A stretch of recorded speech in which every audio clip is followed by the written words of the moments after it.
guys. Ilang buhok. So today, gonna review ng pagkat. So science siya. Science, chemistry. Ang goal natin is 2 subject. Which is ito.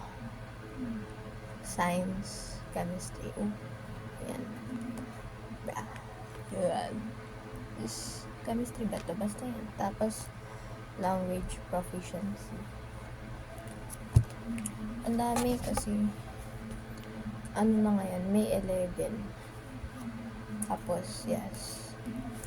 So, nothing fancier. Yan lang. Gamit ko book and a phone. Nag-ref for YT. Tapos, mga sketch. Mga pang notes. And day ano to guys? Day 6. Kasi, last week, from Monday to Friday, nag-review. Yun lang. Tapos, ang goal kada araw is 2 subjects. Para ano, balance. Kaso ngayon it's 9:04. So, start tayo na makita.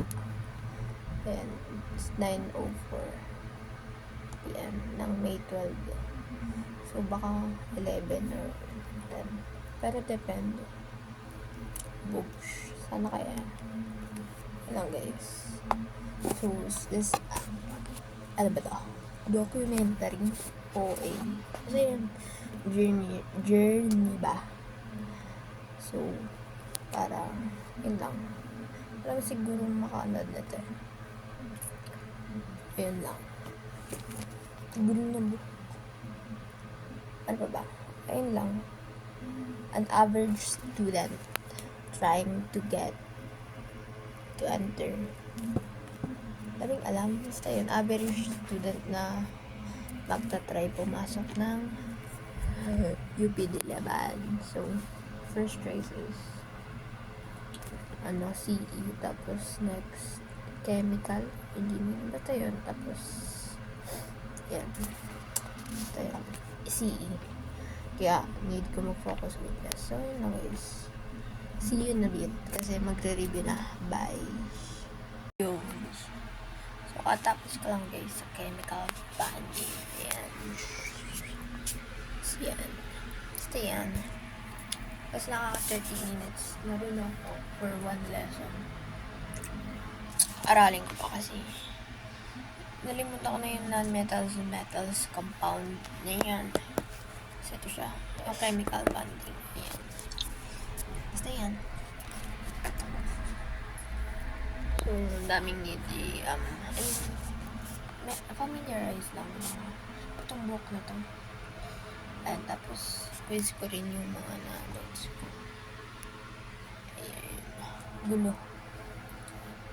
Ano pa ba? Hindi na ako nagpamodoro, guys. Basta yun, hula-hula na lang. Okay, bye. Ayun guys, tapos na ako mag-review ng chemistry. Hindi na ako makapag-review ng language proficiency since pa-11 na. 10:51 ay. Basta yun. Chemistry lang yun Tapos na rin ako. Pag-quiz. Ayun, bagsak. Kakainin ako ng chemistry guys. Yeah. So, bukas ulit. Makikita niyo ang pagmumukha ko. Feeling mo yung manonood yun lang guys. Kasi tutuloy natin ito. Trip ko lang. Yeah. Lang kwentang trip. Kita niya yung pagbagsak ko. Lang guys, bye.